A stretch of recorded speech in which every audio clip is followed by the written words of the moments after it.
하나님의 말씀은 신명기 11장 1절에서부터 15절까지의 말씀입니다.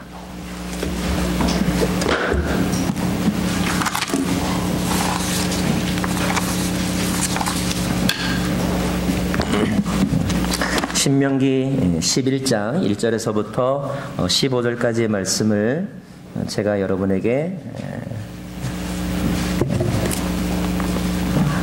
봉독해 드리겠습니다. 너희 하나님 여호와를 사랑하고 그분의 요구사항, 그분의 규례, 그분의 법도, 그분의 명령을 항상 지키라. 너희 하나님 여호와의 훈련을 보고 경험한 사람들은 너희 자손이 아니라 너희였음을 기억하라. 그분의 위엄과 그분의 강한 손과 그분의 쭉 뻗친 팔과 그분이 베푸신 기적들과 이집트 왕 바로와 그 온 나라에 행하신 일들과 여호와께서 이집트 군대와 그 말들과 전차들의 하신 일, 곧 그들이 너희를 쫓아왔을 때 그분이 홍해를 어떻게 가르셨는지, 그리고 여호와께서 그들을 오늘에 이르기까지 멸망시키신 일을 기억하라. 너희 자녀들은 너희가 이곳에 도착할 때까지 여호와께서 너희를 위해 광야에서 하셨던 일과 그분이 루벤 사람 엘리압의 아들들인 다단과 아비람에게 하신 일과 땅이 온 이스라엘 앞에서 입을 열어 그들과 그 식구들과 그 장막들과 그들에게 속한 모든 살아있는 것을 삼켜버린 일을 알지 못한다. 오직 여호와께서 하신 이 모든 엄청난 일들을 본 것은 너희다. 그러므로 내가 오늘 너희에게 주는 모든 명령들을 지키라. 그러면 너희가 힘을 얻어 요단강을 건너가 얻게 될 그 땅으로 들어가 차지할 것이며 여호와께서 너희 조상들에게 맹세해 그들과 그들 자손들에게 주겠다고 하신 그 젖과 꿀이 흐르는 땅에서 오래도록 살 수 있을 것이다. 너희가 들어가 빼앗을 그 땅은 너희가 나온 이집트 땅, 곧 너희가 채소밭에 씨를 뿌리고 발로 물을 대야 했던 그 땅과는 다르다. 너희가 요단강을 건너 차지하게 될 그 땅은 하늘에서 내리는 비를 머금는 산들과 골짜기들의 땅이다. 너희 하나님 여호와께서 돌보시는 땅이다. 너희 하나님 여호와의 눈이 한 해가 시작될 때부터 끝날 무렵까지 그 땅 위에 있다. 그러니 너희가 오늘 내가 너희에게 주는 그 명령들, 곧 너희 하나님 여호와를 사랑하고 그분을 온 마음과 온 영혼으로 섬기라는 것에 신실하게 순종하면 여호와께서 너희 땅에 때를 맞춰 봄과 가을에 비를 내려주어 너희가 곡식과 새 포도주와 기름을 거두게 하실 것이다. 내가 너희 소들을 위해 들판에 풀이 나게 할 것이니 너희가 먹고 배부를 것이다. 아멘. 한 번 더 기도하겠습니다. 좋으신 하나님, 이렇게 말씀을 사모하는 이들이 주님의 단 앞에 모여 있습니다. 말씀을 전하는 이의 입술을 지켜주시고 듣는 이들의 마음을 지켜주십시오. 지하에서 예배하는 우리 어린아이들과 또 그 부모들을 축복합니다. CD로 이 말씀을 듣는 분들을 축복합니다. 인터넷을 통하여서 이 설교 동영상을 시청하는 분들을 축복합니다. 이 말씀이 미치는 곳에 생명의 역사가 일어나기를 소망합니다. 예수님 이름으로 기도합니다. 아멘.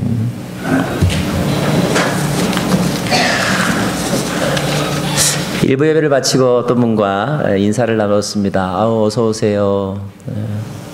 어떻게 오셨어요? 혹시 가족이 누가 있으신가요? 그랬더니 그분이 저한테 이렇게 말하시는 거예요. 목사님, 제가 누구 남편이라고 벌써 여러 번 얘기했는데 목사님은 맨날 똑같은 질문을 하시네요. 그래서 제가 너무너무 죄송해서 잘못했습니다. 제가 다음번에는 절대 잊지 않겠습니다. 라고 인사를 드렸습니다. 한 가지 좋은 점이 있다면 늘 새로 보는 것 같아서 신선하다는 것. 그거 이외에는 참 결례가 아닐 수가 없습니다. 큰 신뢰를 한 것이죠. 독일의 심리학자 가운데 에빙하우스라고 하는 사람이 있다고 합니다. 그가 망각 이론이라고 하는 것을 주장했는데 그 이론에 의하면 보통 사람의 경우에 한 번 암기한 것 중에 50%는 10분 후부터 까먹는데요. 설교할 의욕을 상실했습니다.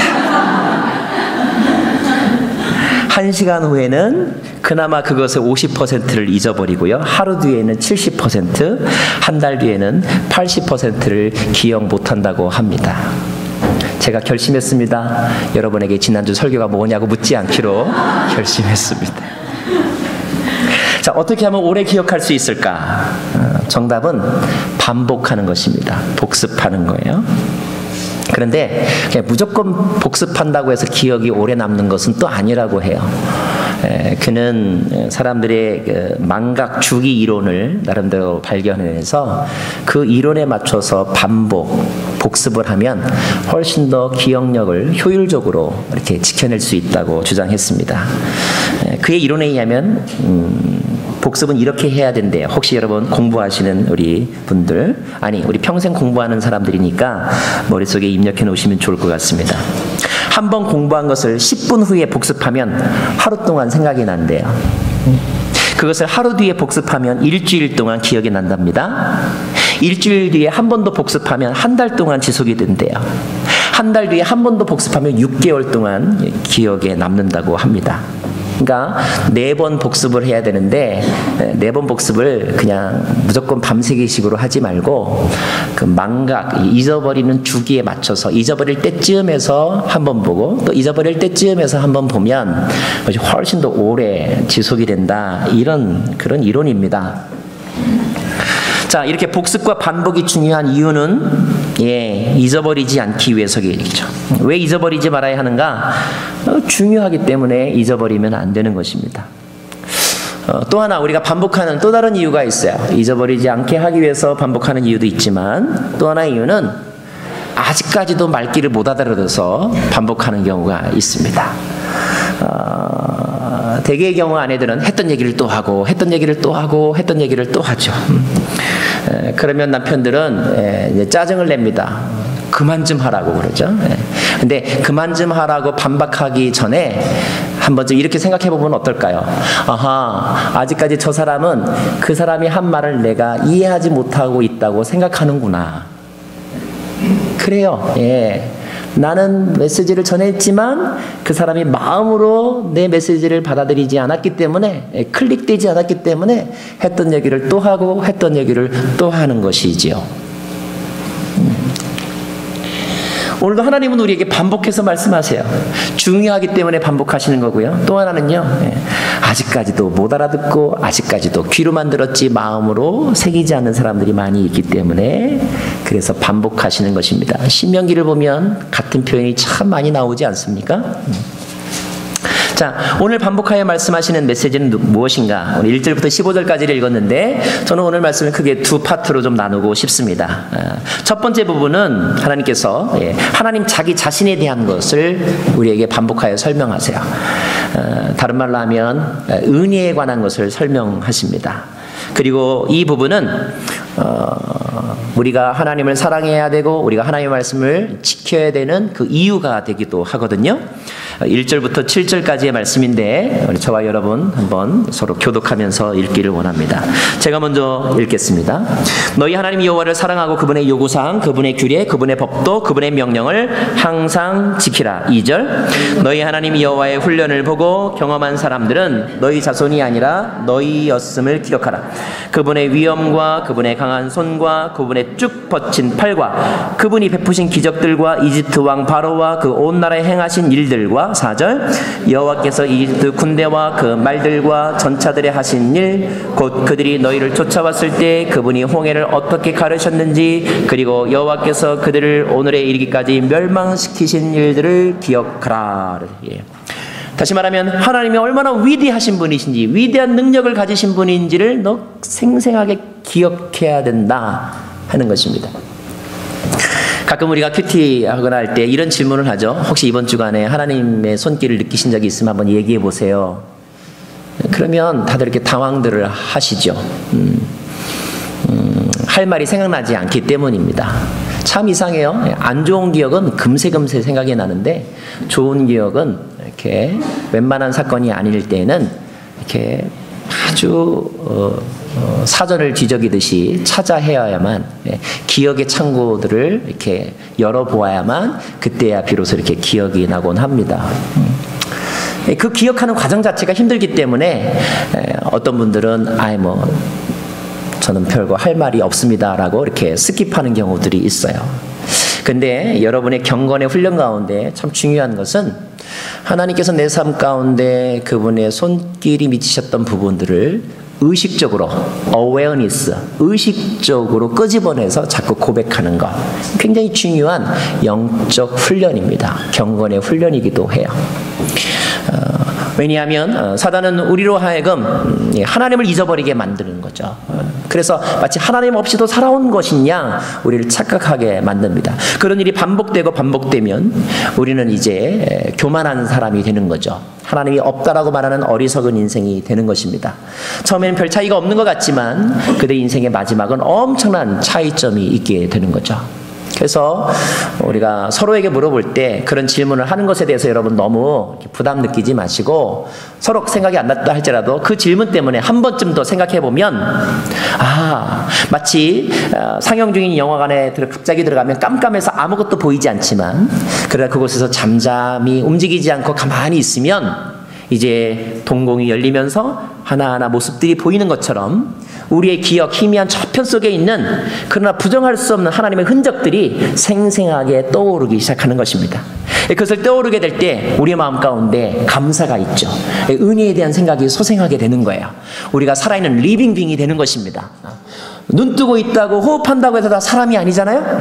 영적으로 하나님과 교감할 수 있어야 우리가 의미 있는 존재가 되는 것이죠. 그런 훈련들, 그런 습관들을 여러분 몸에 뵐 수 있게 되기를 원해요. 자, 또 한 가지 계속하여 하나님께서 5절부터 이렇게 말씀하십니다. 제가 먼저 읽죠. 너희 자녀들은 너희가 이곳에 도착할 때까지 여호와께서 너희를 위해 광야에서 하셨던 일과, 자 6절, 그분이 루벤 사람 엘리압의 아들들인 다단과 아비람에게 하신 일과 땅이 온 식구들 앞에서 입을 열어 그들과 그 식구들과 그 장막들과 그들에게 속한 모든 살아있는 것을 삼켜버린 일들을 알지 못한다. 오직 여호와께서 하신 이 모든 엄청난 일들을 본 것은 너희다. 무슨 말이냐면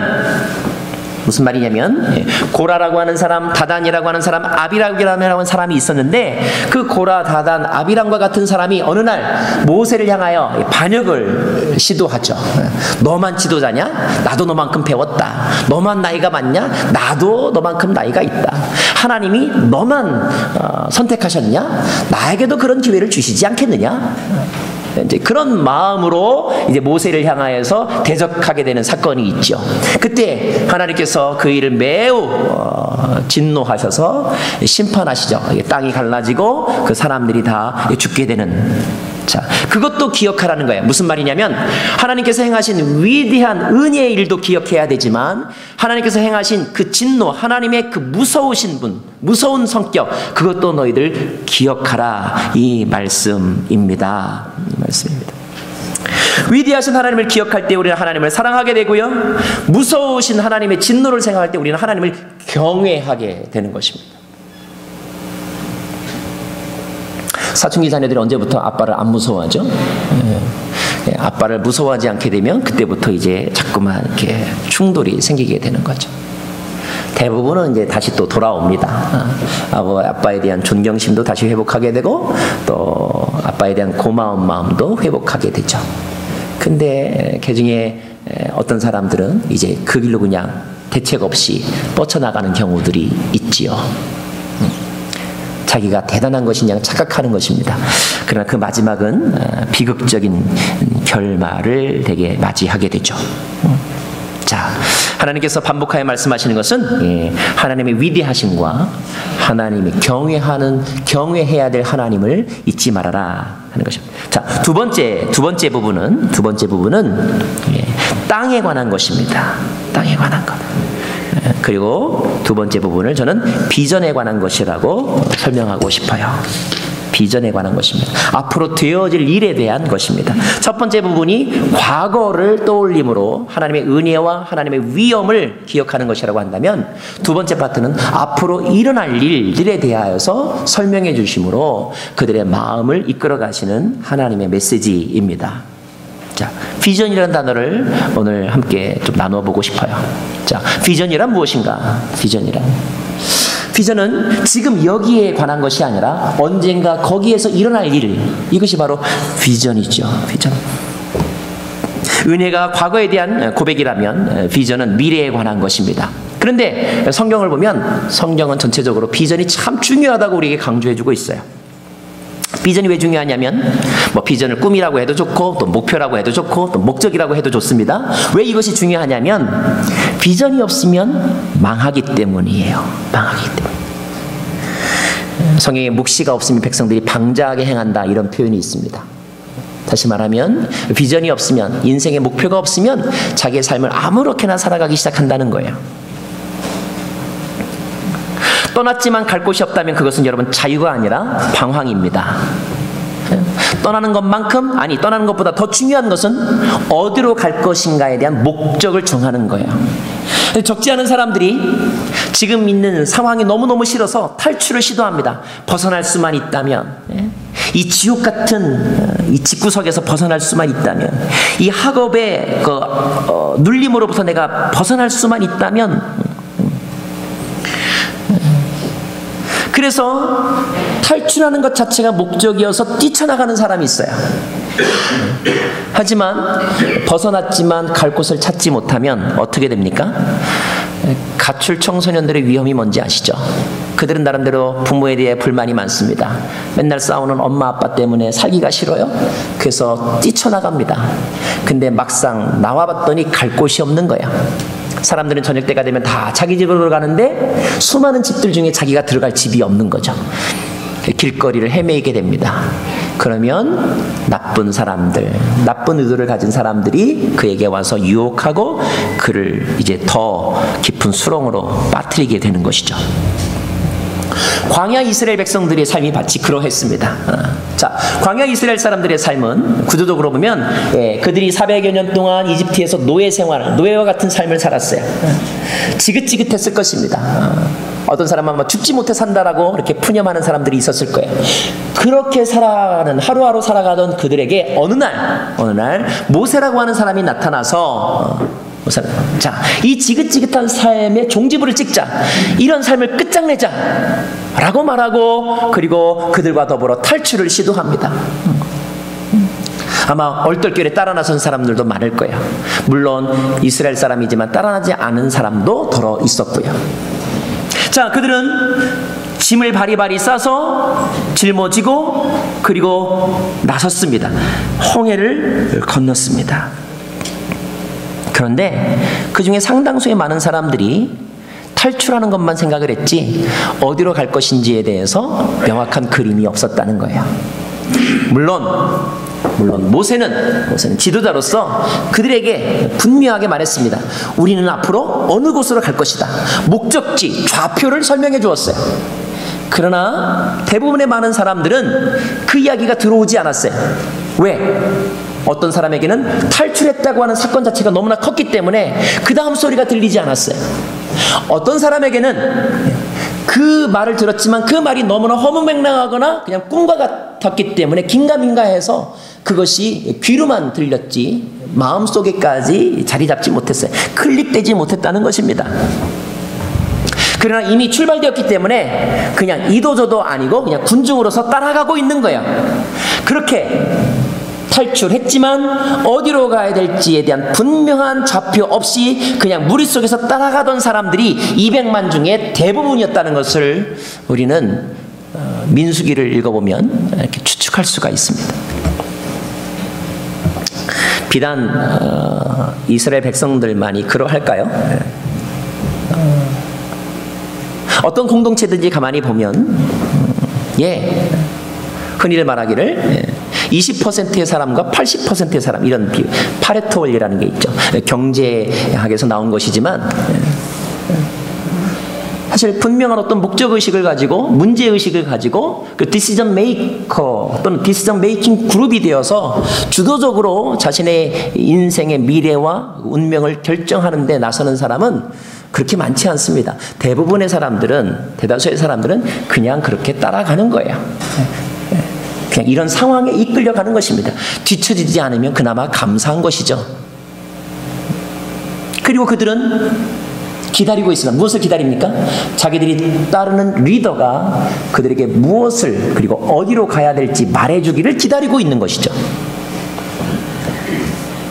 물론 모든 사람이 다 리더가 될 수는 없습니다. 그러나 모든 사람이 주도적으로 인생을 살 수는 있는 거예요. 주도적으로 인생을 살지 못하면 어떤 일이 생기는가? 목표의식이 불분명하면 어떤 일이 생기는가? 그것은 뜻하지 않는 상황과 문제가 발생하면 금세 드러나게 됩니다. 미래가 불투명하면 우왕좌왕합니다. 아무 문제가 없을 때는 그냥 순순히 가지만 갑자기 뜻하지 않은 사건이 발생하면 제일 먼저 불안하고 우왕좌왕합니다. 조직력이 흐트러집니다. 자그마한 일에도 시간을 빼앗깁니다. 그리고 금세 어디로 숨어 들어가려고 하냐면 과거라고 하는 그늘 속으로 숨어 들어가려고 합니다. 그래서 목적이 없는 사람, 비전이 없는 사람이 가장 쉽게 툭 튀어나오는 이야기는 원망하는 것, 그리고 옛날을 추억하는 것입니다. 그때가 좋았어. 차라리 나오지 말았을 것을. 그땐 적어도 이렇지는 않았잖아. 누구 때문에? 그 사람이 그런 얘기를 해줘서. 과제지향적인 사람이 있고 과거지향적인 사람이 있다고 하는데, 과거지향적이라고 하는 말은 다시 미래에 대한 목표와 비전이 없다는 뜻이고, 과제지향적인 사람이 하는 대표적인 삶의 모습이 탓으로 돌리고 불평하고 회피하고 잠수를 타는 것입니다. 결국 한 발자국도 앞으로 가지 못하거나 아니면 오히려 뒤로 퇴보하기까지 하는 거죠. 지금 와서 여러분 중매해준 사람 탓한들 그거 무슨 소용이 있습니까? 어떻게 하겠다는 거예요 지금.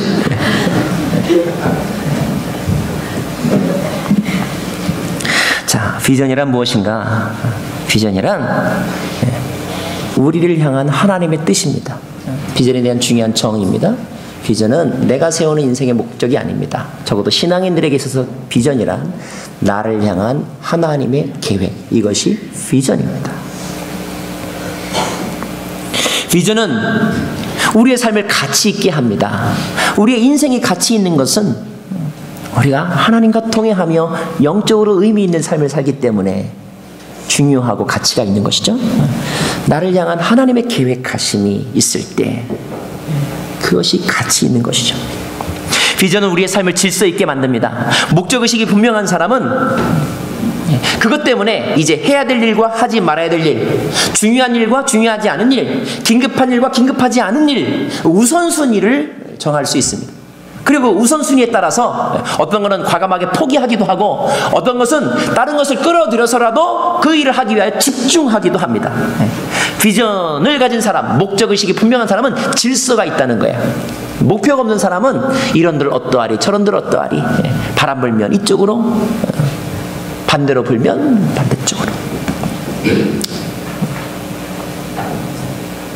비전이 있는 사람은 잠재 능력이 발휘가 됩니다. 꿈이 없을 때는 우리 안에 있는 잠재 능력은 계속하여 잠자고 있어요. 그런데 우리가 어떤 목적의식이 생기게 될 때, 꿈이 생기게 될 때, 그 꿈에 대해서 집중하게 되면 나도 깜짝 놀라는, 나한테 이런 능력이 있었나? 라고 하는 것들이 내 안에서 꿈틀대기 시작을 합니다. 가슴이 뜨거워지기 시작을 하죠. 그래서 나는 사람들 앞에서 말 절대 못해요 라고 생각했던 사람이 유창하게 말을 합니다. 갑자기 언어 실력이 늘어서가 아니야. 목표에 대한 집중력이 나의 잠재 능력을 자극한 것이기 때문에 그래요. 저는 저 자신에 대해서 깜짝깜짝 놀랄 때가 있습니다. 아니 어떻게 내가 이런 일을 하다니. 언젠가 때가 되면 여러분 앞에서 브레이크 댄스를 뛸 수 있기를.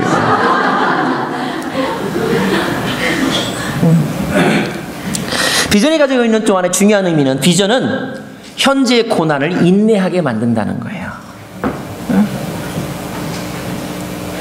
지금이 너무너무나 힘들지만 꿈이 있는 사람은, 목표가 있는 사람은 이 장애물을 넘어와 있는 그 영광을 보기 때문에, 문제에 집중하지 아니하고 꿈에 집중하기 때문에 인내할 수 있다는 것입니다.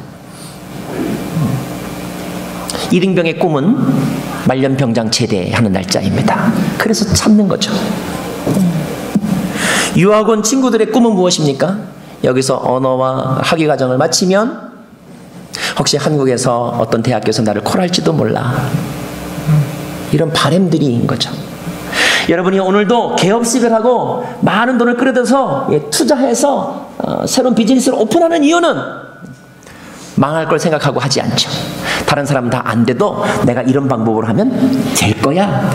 이런 소망이 있기 때문에 때로는 무리를 해서까지 그 일에 집중하는 거 아니겠습니까? 이 시대 청소년들의 문제는, 아니 이 시대의 모든 이들의 문제는, 저와 여러분의 문제는 인생의 목표를 잃어버리고 있다는 거예요. 때로는 들어도 그것이 귀로만 있을 뿐, 머릿속에만 있을 뿐 가슴속에 자리 잡고 있지 못하다는 것입니다. 가슴속에 자리 잡고 있다는 것을 성경은 이런 표현으로 하고 있죠. 너희 마음판에 새겨라. 이것이 내 거가 되는 거예요. 그래야 그 꿈이 내 것이 되는 것입니다. 내 것이 아니기 때문에 지나가는 새가 가로채는 거예요. 내 거가 아니기 때문에 바람이 불면 사라져버리는 것입니다. 그것은 하나님이 주신 비전이 아니고 비전 캐스팅이 아닌 거예요. 오늘 이스라엘 백성들이 그와 같은 삶이었다는 것입니다. 그래서 그들은 계속하여 광야길을 걷고 있는 거예요. 여러분, 언제까지 광야길을 걸어가시겠습니까? 광야를 걷는 것도요, 두 가지 모습이 있습니다. 내일까지 걸으면 새벽이 올 거야, 이런 마음으로 광야를 걷는 사람이 있는가 하면, 아휴, 이 지옥 같은 삶이 언제 끝나나? 죽지 못해서 걸어가는 사람이 있습니다. 저는 여러분이 고생을 해도 그런 고생을 우리가 개고생이라고 합니다. 그런 고생하지 않기를 바랍니다. 우리의 고생은 의미 있는 고생이 되기를 원합니다. 우리의 고생은 나중에 하나님의 위대하심과 영광을 나타내기 위한 간증의 재료가, 좋은 식재료가 되기를 바랍니다. 자, 그래서 하나님은 그들에게 오늘 반복하여 말씀하시는 거예요. 특별히 두 번째 파트에 그들이 꾸어야 될, 그들이 밟을 수 있는 그 땅의 모습에 대해서 마치 시청각 언어로, 요즘 말하면 아마 동영상 슬라이드 쇼를 보여주신 거예요. 자, 8절부터 15절까지의 말씀이거든요. 자, 8절 말씀 같이 한번 읽어보겠습니다. 8절 말씀 시작. 그러므로 내가 오늘 너에게 주는 모든 명령을 지키라. 그러면 너희가 힘을 얻어 요단강을 건너가 얻게 될 그 땅으로 들어가 차지할 것이다. 첫째, 그들에게 주는 분명한 하나님의 계획은 뭐냐면 너희들은 그 땅에 들어갈 것이다. 저는 여러분에게 선포합니다. 여러분의 삶은 복이 있을 것이다. 여러분의 삶은 형통할 것이다. 9절 말씀 시작. 여호와께서 너희 조상들에게 맹세해 그들과 그들 자손들에게 주겠다고 하신 그 젖과 꿀이 흐르는 땅에서 오래도록 살 수 있을 것이다. 장수할 것이다. 오래 살 것이다. 여러분의 가정은요, 지난 수련회 이후로 확 바뀌어가지고 행복한 삶이, 약효가 일주일이 아니라 평생 행복해질 것입니다. 어떻게 하면? 왔어 하면 행복해질 거예요. 허그하면 행복해질 거예요. 존중하면 행복해질 거예요. 물론 내가 큰맘 먹고 존중했더니 당신 왜 그래? 이런 뜻하지 않은 그런 반응이 올 수도 있을 거야. 그럼에도 불구하고 허그하면 회복될 거예요. 제가 엊그제 결혼식장 가서 기도를 했는데, 끝나고 나서 많은 분들이 저를 격려해 주시려고 이렇게 인사를 해서, 목사님의 발음이 퍼펙트해요. 제가 영어로 했거든요. 퍼펙트. 그래서 제가 그 기분이 너무 좋았어요. 그래, 원래 내 꿈이 뭐냐면 미국 교회에서 미국 사람들 상대로 해서 설교하는 게 제 꿈이에요. 영어로. 몰랐죠, 여러분? 여러분은 저한테 망상이라고 말할지 모르지만 저에게는 꿈이에요.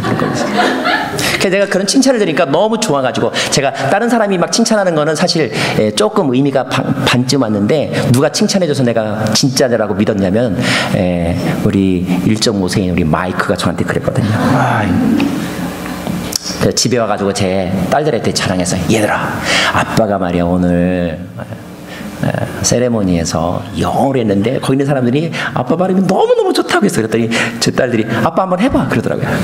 제가 그래 아빠 해볼게요. 그래서 자, Dear loving God 그랬어요. 그랬더니 얘네들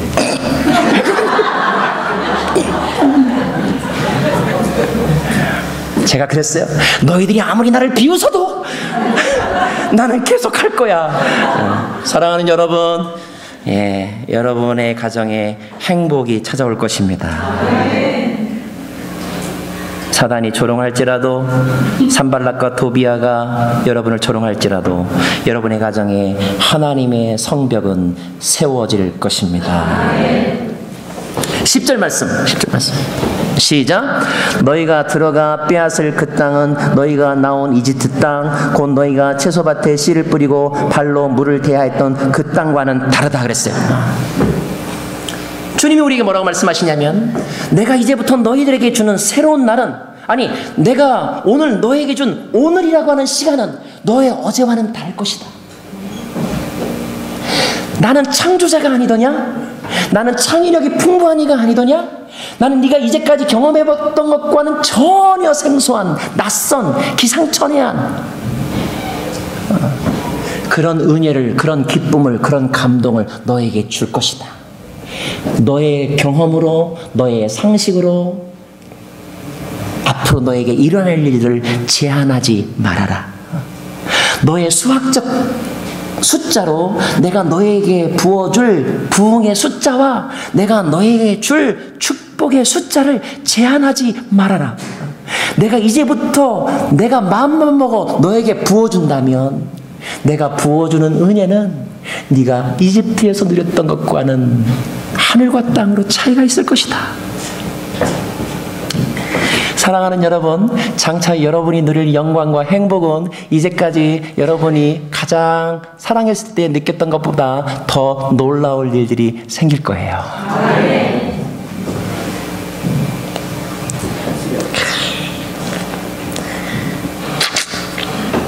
12절. 자, 시작. 너희 하나님 여호와께서 돌보시는 땅이다. 너희 하나님 여호와의 눈이 한 해가 시작할 때부터 끝날 무렵까지 그 땅 위에 있다. 자, 그 땅은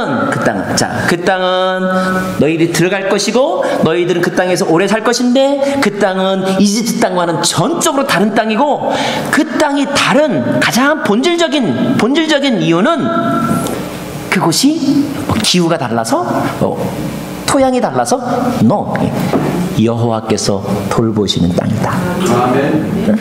하나님께서 기름 부으시는 땅이다.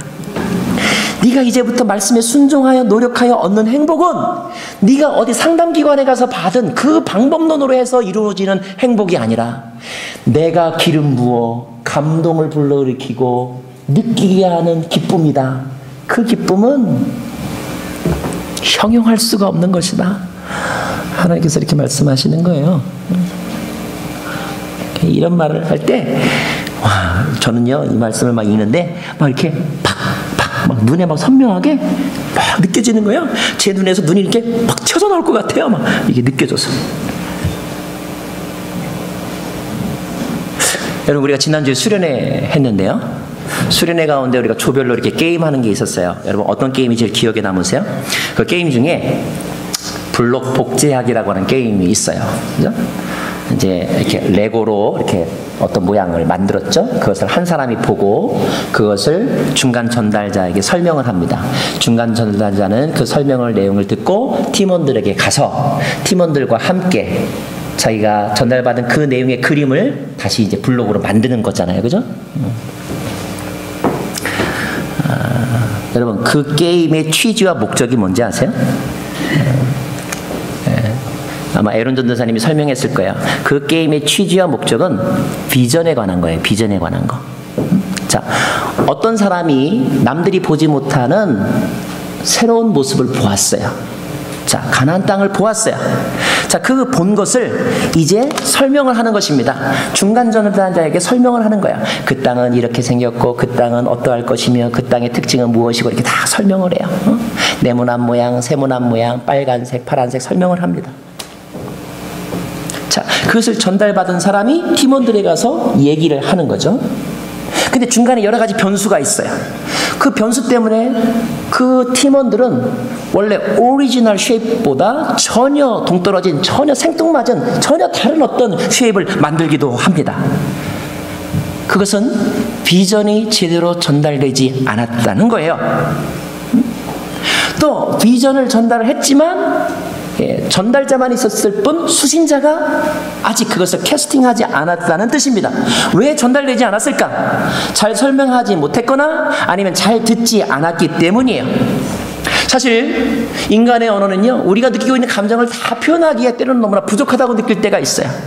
내가 저 사람을 너무너무 사랑하는데 내가 가지고 있는 단어로 아무리 다 사용해도 내 사랑의 마음을 다 표현하지 못할 때가 있다, 이 말이에요. 아마 천국이 그런 곳일 거예요. 하나님이 그런 분일 거예요. 그래서 우리는 하나님을 우리의 어떤 말로도 형용할 수 없다고 성경에 기록되어 있지 않습니까? 아멘. 응? 자, 우리의 인간의 표현력은 이렇게 제한되어 있어요. 부족합니다.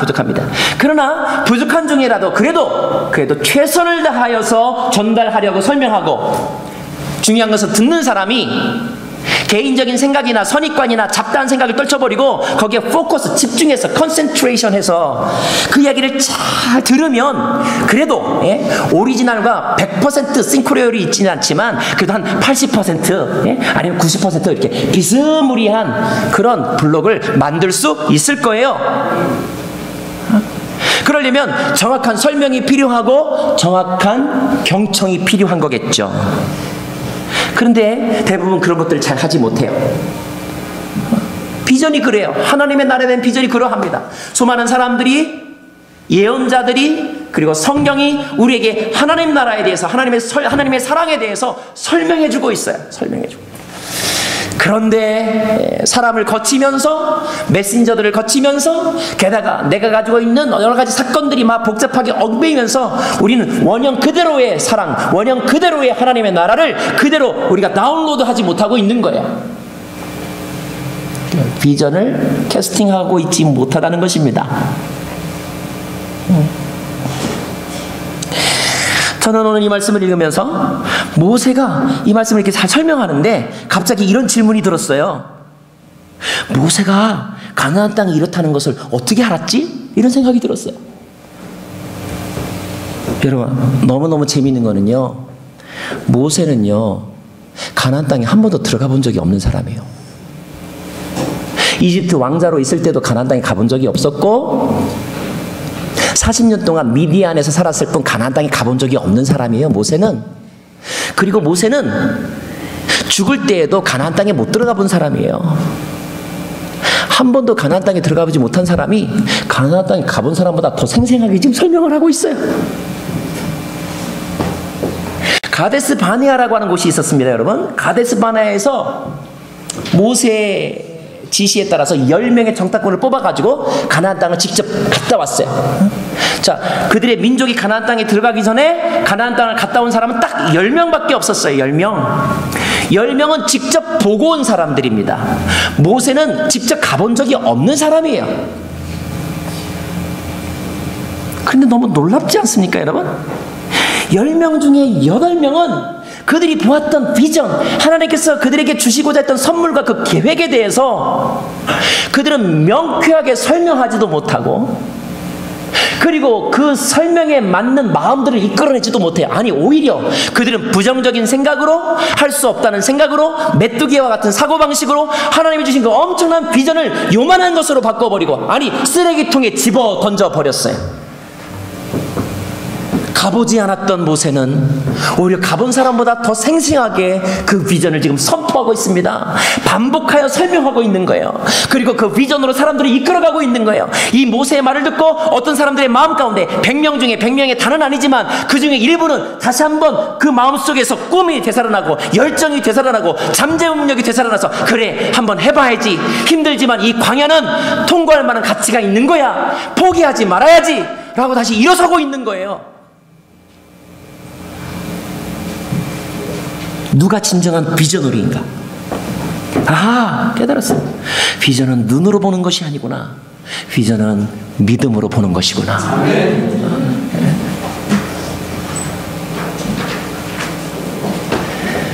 어떤 사람이 비전을 캐스팅한 사람이냐? 그럼 믿음의 사람이 비전을 내 것으로 만드는 사람이더라고요. 그래서 어쩌면 여러분에게 꿈이 있느냐 없느냐의 문제보다 더 중요한 것은 여러분이 그 꿈에 대한 믿음이 있느냐 없느냐가 더 중요한 것입니다. 여러분의 인생의 목적에 대한 여러분의 믿음이 있어요? self-confidence가 있느냐 한 말이에요. 아, 그래, 하나님이 나에게 이것을 원하셔. 이것은 하나님께서 원하시는 삶이야. 나는 이 하나님이 원하시는 삶을 위해서 평생을 살 거야 라고 하는 여러분 마음속에 하나님에 대한 트러스트, 그리고 하나님이 사랑하는 자기 자신에 대한 컨피던스가 있느냐 하는 거예요. 이것이 없기 때문에 하나님은 오늘 반복하여서 말씀하고 때로는 시청각적인 그림으로 지금 설명하고 있는 것입니다.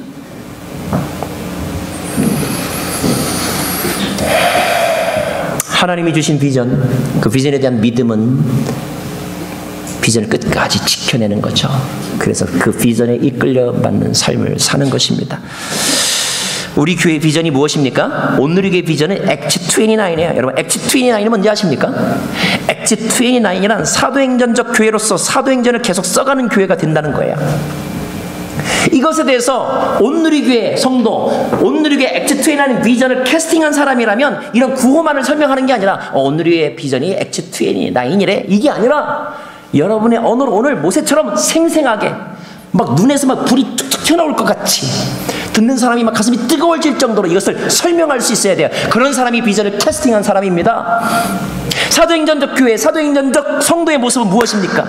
날마다 모이고 사람들에게 칭찬을 받고 선교사를 파송하고 타민족에게 열린 교회가 되는 것, 성령의 충만함으로 성령의 인도하심을 받아서 담대히 복음을 전하는 것, 세상을 두려워하지 않는 것, 복음을 부끄러워하지 않는 것, 주 예수께 받은 사명을 위하여 나의 생명을 조금도 귀한 것으로 여기지 아니하는 것, 때로는 그리스도 때문에 고난을 당하지만 그러나 오히려 그것 때문에 기뻐하는 것.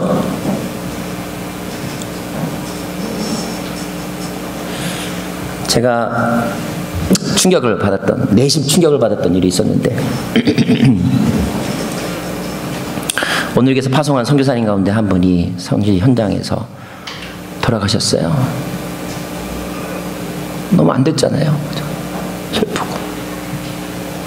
근데 딱 그때 한 목사님께서 하나님께 감사합시다. 하나님을 위하여 죽었으니 얼마나 영광입니까? 그랬어요. 아마 믿음 없는 사람들 입장에서는 속에서 막 앵거가 나올지도 몰라요. 어떻게 그렇게 말할 수 있을까? 슬픔 당한 사람들의 마음을 헤아리는 것일까?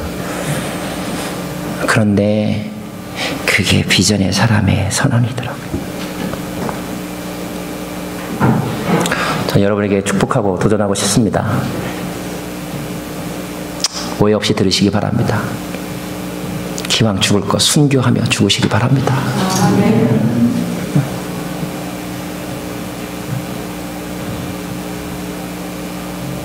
그게 불쌍한 것입니까? 하나님의 나라에서는 영광된 것입니다.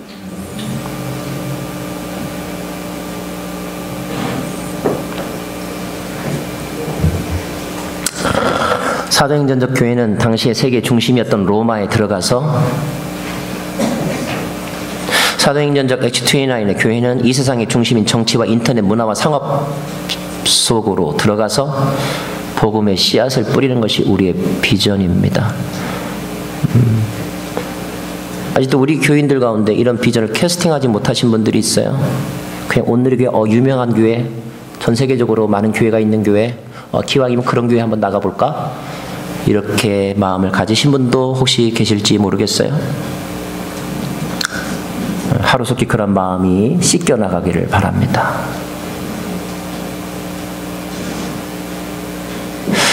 나는 선교에 목숨을 걸었다라고 하는 하 목사님의 책의 제목은 그저 단지 선언과 선동의 고백이 아니었음을 저는 묵상해보곤 합니다. 정말로 우리가 그렇게 살아야 되지 않을까 하는 생각을 해봅니다. 저는 우리 포틀랜드 온누리교회를 생각하면서 가지고 있는 꿈이 있어요. 하나님, 우리 교회가 몇 명의 선교사를 배출해내기를 원하십니까? 하나님, 우리 교회가 몇 명의 기도의 용사들을 길러내기를 원하십니까? 하나님, 우리 교회가 며칠 동안 쓰임받는 교회가 되기를 원하십니까? 하나님, 우리 교회가 몇 명의 유스 그룹들이 모이는 교회가 되기를 원하십니까?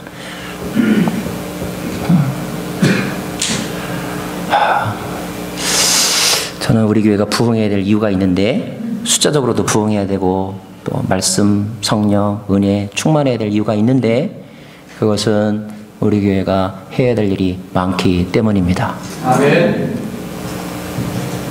저는 우리 교회 방문하신 분들이 물론 타주에 있다가 잠깐 방문하시기 때문에 또 언제 이 교회에 오실지 잘 모르실 거예요. 하지만 너무너무 제가 너무 소중하고 감사해요. 왜냐하면 이 교회에 와서 이 교회에서 드리는 예배와 설교를 통하여서 하나님의 비전의 불씨가 그분에게 옮겨진다면 저는 그분을 우리가 보낸 선교사라고 생각하기 때문입니다. 아멘.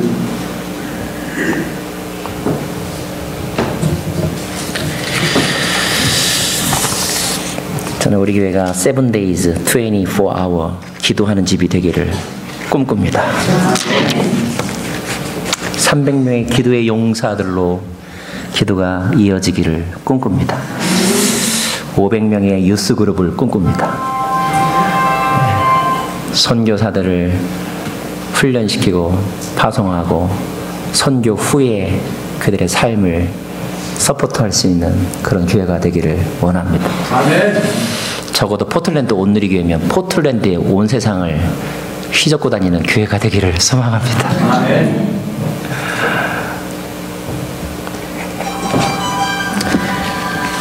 맞답니다. 기도하겠습니다.